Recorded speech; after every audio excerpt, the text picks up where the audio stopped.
In today's video, I'm going to teach you how to create filters for tasks in Wrike.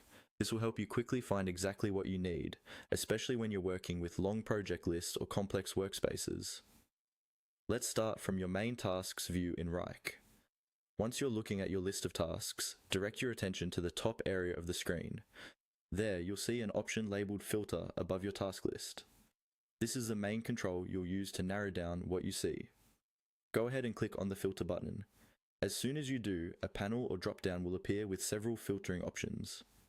These options may include things like task status, assignee, due date, project or folder, and other parameters depending on your workspace setup. The idea is that you can pick and combine these options to focus only on the tasks that matter to you right now.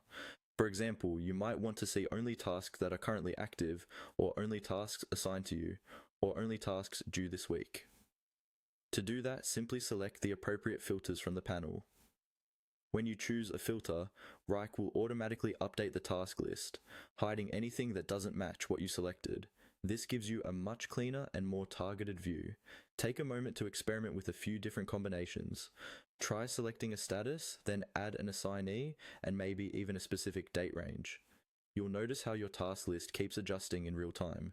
This is especially useful when you're managing larger projects and need to quickly isolate high priority items or upcoming deadlines. If you ever feel that your view has become too narrow or you're not seeing tasks you expect, you can simply go back to the filter area and clear some of the options you chose. Most of the time, there will be a way to reset or remove active filters so you can return to seeing all tasks again. Remember, using filters effectively can save you a lot of time. Instead of scrolling through everything, you're letting Wrike do the work of sorting and displaying only what's relevant. Over time, this becomes a natural part of your workflow and makes your task management much more efficient. And that's all there is to it. By clicking on the filter option above your tasks and choosing the criteria you need, you can quickly create focused views that keep your work organized and easy to manage.